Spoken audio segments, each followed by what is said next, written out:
Rather I have, perfect example, I have an aunt who is no longer married to my uncle, who is still my aunt, and just this past Sunday, she took me shopping. I needed a white dress, and she took me shopping to make sure that I was dressed to the T as my mother would have me for Sunday morning for communion.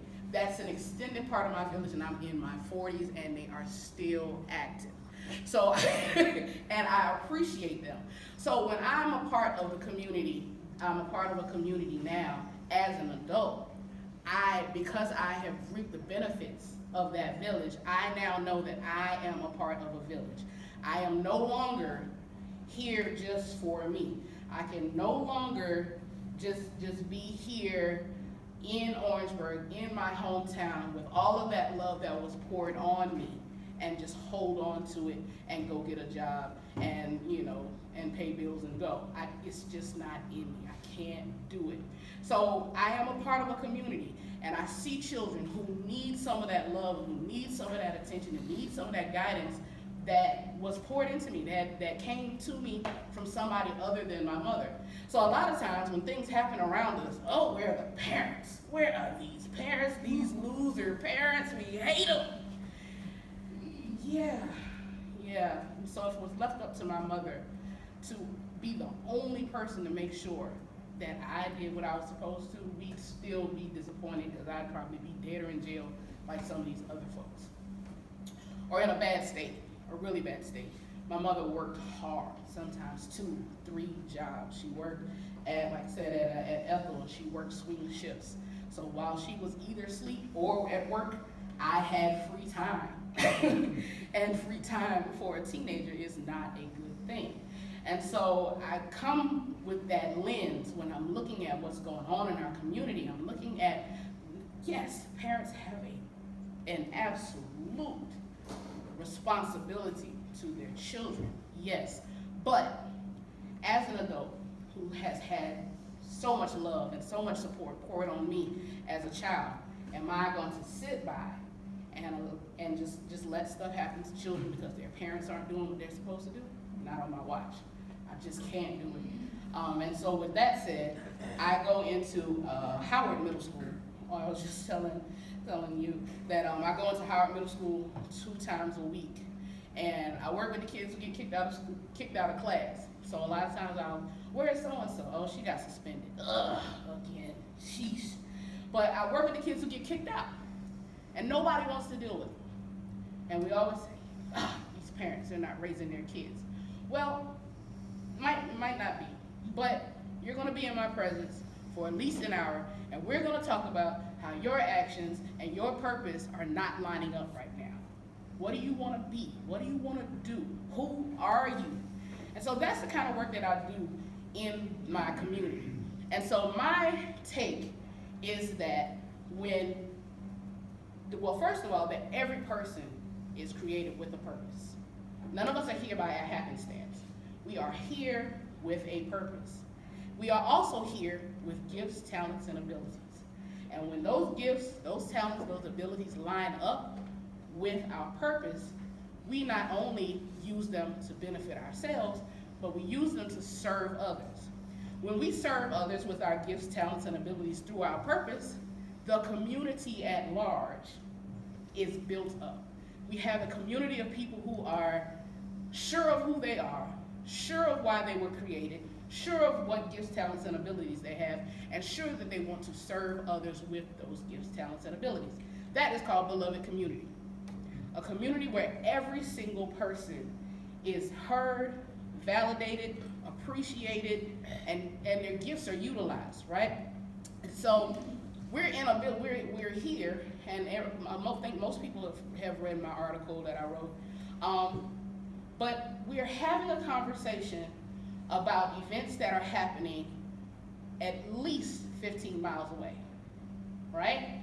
Gun violence, kid gets killed. How many of us really live in those neighborhoods? We don't, but we're affected. Every action, every attitude, every behavior that each of us carries affects the other. And I would venture to say not only our actions, but our inactions also affect one another. We are interconnected, regardless of all of the differences that are between us. But I stand in this room with people who very much so look different from me. However, we have dreams, we have hopes, we laugh, we cry. You know, we're more alike and we're more connected than I think that we are separated. So this is community in action. I saw my community in action, making sure that Gladys's girls are gonna be fine. We're gonna take care of those kids. Now there were kids that were also in my classes who did not have that. I lost my first, I write about it. I lost my first friend when I was 14 to gun violence. His village, his community, it did not work for him. How do we make sure that there are more villages, that there are more community, that make sure that there are more children who end up here speaking in their purpose, in their gifts, rather than being dead at 14? That's a question. That's a question. What do we do? So love your neighbor as yourself. I love me. I'm sure you love you. You wake up, you probably wake up saying, I hate myself. No, we love ourselves. So we love your neighbor as yourself. That is a commandment. That is commandment right after love the Lord thy God with all thy heart, all thy soul, all thy mind, and all thy might. And so if we love our neighbors as ourselves, who is your neighbor? Who is your neighbor? That's all of us. All of us.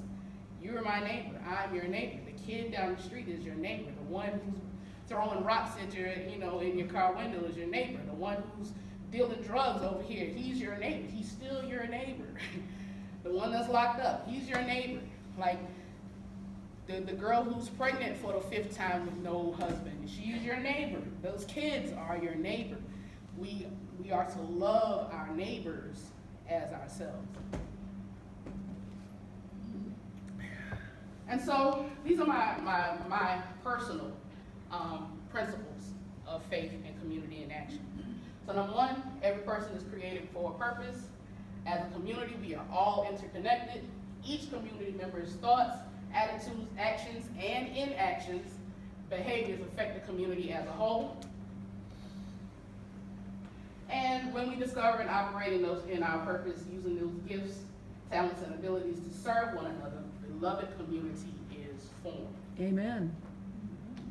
And so you're like, kind of this sounds so foo-foo, hippie, hippie-dippy. Nobody does all of that. Well, there are people who've done that. And so I'm going to tell you about why the organization that I went to in Kenya was so monumental to me. So there's a woman, like I said, Mary Wanderi Muthoni, who created this organization. She was a social worker. And in Kenya, social worker means take children, right? So when she would go in to take the kids from parents, they always wanted, it didn't matter how dire the straits the parents were in, the kids wanted to be with their parents. And so there's one particular time she had an experience where a mother had died. And in Kenya, there's no coroner coming to get a body. There are, people in the village who have to come and get the body. So she's called to come and pick up these children whose mother had passed away. And she goes in, and there's wailing neighbors. A community lost someone, right? So there are wailing neighbors all around the front door, so she's fighting to get through the mourners. And she goes inside, and the children are clinging to the corpse. They are clinging to the corpse, and she's trying to coax them away, saying, I'm here to help you, and all they see is you're trying to take me from my mother, right? So that experience changed her. She said, I cannot continue to do this. There has to be a better way to do this work. So what she did was she started spending time, and here we call them, either ghettos or projects and that kind of thing, but in Kenya they're called slums. So she started going in the slums and talking to the women and, what's going on here? What do you need? What's going on? And she found out that a lot of them just did not have food. So she started a soup kitchen in the middle of the slums, and she would cook lunch and cook dinner for these families, for as many families as she could at a time. And so then she also started, once they would open the doors for food, she started finding out that a lot of these women had been excommunicated from their communities because because they were HIV positive. So they were shutting themselves in the house, afraid to come out, because in Kenya, you can very easily be killed. If someone finds out that you are positive, you can be beaten. And so the best scenario for a lot of these women was to be excommunicated. So these women, they would lock themselves in their houses or in their huts, and they had no food, they really didn't even understand what HIV was, and no medication. So she used the opportunity to be able to get into their homes, to be able to explain to them, this is what HIV is, this is what medical attention is available to you. And so slowly but surely, she gained the trust of these women, right? And so they started coming out, and what they did was they actually formed their own community of women who were going through the same thing, right? All of them just trying to live and raise their children. And so 5 women got together, of the women that she was working with, 5 women got together and had a meeting on a Tuesday night at 5 o'clock. They had one meeting, and by the time, I want to say in a month's time, those 5 women became 45. There were just that many women in the same situation that needed each other. 45 women started coming together. She's like, I don't have enough food. She's, leaning on neighbors and leaning on church members to make sure that these women have what they need. And she quit her job. She quit her job as a social worker. She said, I trust God that I found my work, I found my purpose, I'm operating in my gifts, and God is going to provide. Somehow, some way, someone from California visits Kenya, and lo and behold, goes to meet Mary and is impressed with what she's doing and tells her that she needs to apply for this grant. That grant is still funding Live in Positive Kenya. It's the Stephen Lewis Foundation in Canada. This is her money. That money came from Canada. So she also was, so at the same time that she's feeding these people, so women are dying. Those 5 women who started it, all of them passed away. All of them died before she had a chance to get to help them, but they served their purpose. And that was to get those other women. It was word of mouth. And so the other women started talking to the other women and brought them to the table. So all of them died. So she's going to funerals. She is helping the women get to their medical appointments. She is helping them take care of children. A lot of them are bedridden, so they can't even leave the house. So she's making sure she's bringing food to them and taking care of them the best that she can. And in the midst of all of this, some women who are healthy enough are watching her. They're watching her, and they're saying, I want to do that too. So she starts training other women. So the first woman that I write about, her name is Ann. And Ann is responsible for bringing 7 of the 8 women that I end up writing about to Living Positive Kenya. So right now, Living Positive Kenya is not only a place where women can come and be comfortable living with HIV. So they come in, there's a program, it's called WEAP, Women's Economic Empowerment Program. And they come in now because they've gotten funding to do this. They come in and they learn how to deal with an HIV diagnosis. It's devastating. Let me just tell you, it really is. You feel like your life is over. You're not sure how long you're gonna live. It feels like you're gonna die.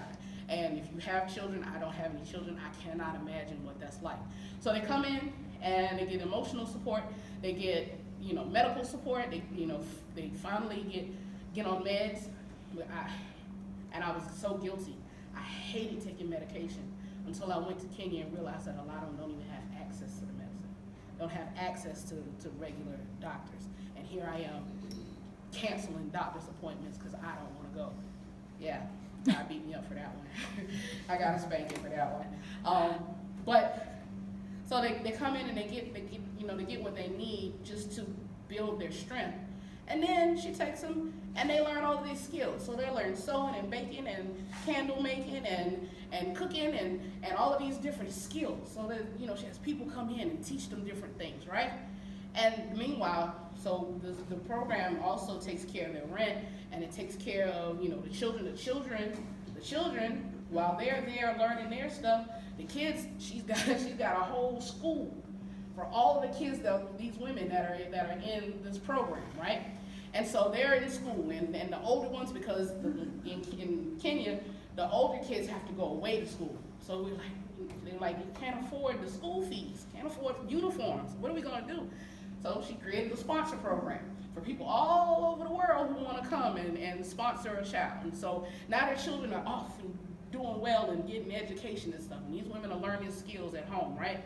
And so once they learn these skills, in the third phase, half of their support is cut. And they have to learn business skills to be able to make up for that other half, right? Powerful. Because I'm not taking care of you, I'm teaching you how to take care of yourself, right? And so that's the second phase. And then the third phase, they build their own businesses. So you have some of them who have started tailoring and who have started their own cooking, like little cooking. One lady, she has a cart and she goes around to the different work areas where, the men are doing construction, and she sells lunch, So one lady, she's raising chickens. That was her thing. She wanted to raise chickens. So she's raising chickens and selling the eggs and taking care of her family. And so this is like I said, it's a 3-year program. And they take about maybe 13 to 15 at a time. But what happens is, once they leave, they come back for the next group. For the next group of women, there's support there because they've been through it, they know what it is, they know what it's like. And this is one woman, Mary Wanderi Mathon, who found her purpose and trusted that if she operated in her gifts, operated in her talents, operated in her abilities, that somehow, some way, she would be taken care of. And not only has she taken care of herself, her daughter graduated from law school, just got married, and there are hundreds of women and children who have benefited from this particular program. That's just one woman that I know of. And she is responsible partly for a young woman named Connie Johnson standing in front of you with a book written as an author, because I had to be able to help tell these stories. They touched me so. They touched me in a place that I had never been touched before. I was like, Lord, praying, Lord, people need to hear these stories. They need to hear them. He's like, why don't you write them? I'm not a writer. Yes, you are. I'm not a writer. Yes, you are. So I'm a writer. and I wrote this book, and I wrote it and finished it and published it in 2015. I've been sitting on it. I haven't done much with it. I don't even think I've sold maybe even 100 copies. But that doesn't matter. That's not what it is. This is about people finding their purpose and discovering their gifts, because all of us are born with them for a greater purpose. Because when we discover a purpose, when we operate in gifts, we are all better for it. And so that's my experience with Living Positive Kenya. Got some more pictures. So I have a confession to make. So while I was there the first time, my whole group went, right? And so I was like, I want to come back by myself. Like, I want the women to myself. And so they arranged a trip for me to come back on the second day before we came back to the States. And I said I wanted to get my hair done, right? And so one of the ladies that I actually write about, she braided my hair. And so I spent the day with them, and they were in the sewing room making mosquito nets and teaching me Kenyan songs and asking me questions about the United States. And one of the funny things is they had never met an American living with HIV. They thought that HIV was an African thing. And I had to make sure that they understood that that's not the case. And these are the ladies.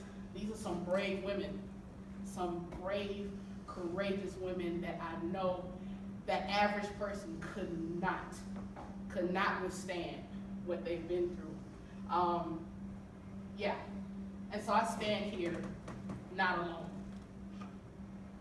I stand here. I didn't want to do this, but I stand here for many people who will never get to stand here. I don't stand alone. These ladies are with me.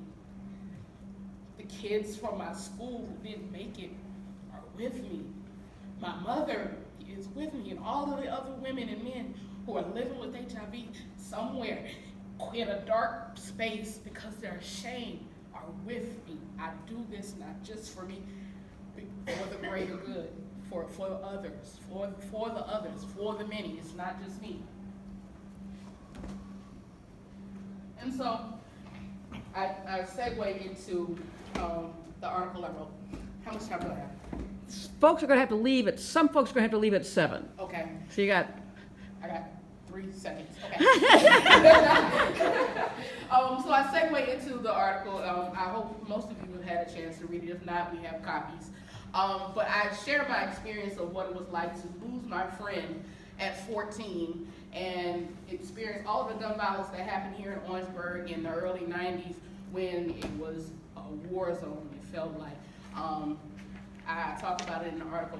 And so I also talk about how I moved to Chicago and how violence was just a regular thing. Like, there was always somebody getting shot, always somebody getting killed. And then I moved home, and I'm in my grandparents' house that was once the safest place I'd ever known, and I hear gunshots 2 or 3 times a week. What? 20 years later, we're still doing this? We're still here. We're still with the gun violence. We're still with poor kids. We're still with nothing for kids to do. What are we really doing? And so here are the problems. We know what they are. Youth violence, gangs, drugs, poverty, and poverty impacts education, employment, housing, healthcare, all of those things, and hopelessness. Those are the issues. Those are the issues that we're facing right now here in Orangeburg. And so I propose that when faith plus community plus action, we get solutions. This is where we all come in. It's not just teachers, it's not just parents. This is a responsibility of all of us to walk in our faith and to enact on behalf of community and to act on those things. And so that is now, I found my purpose and I have been able to use it to launch a business. It's called Golden Life LLC. I go into churches and organizations and I work with people who have all of these ideas and they have all of these purpose and gifts and ideas and things that can help in the community.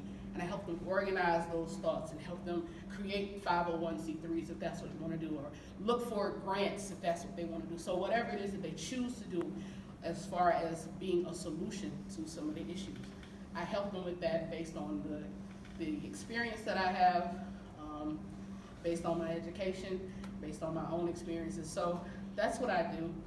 My name is Connie Johnson. I appreciate you all for inviting me. Thank you for your attention. Ta-da.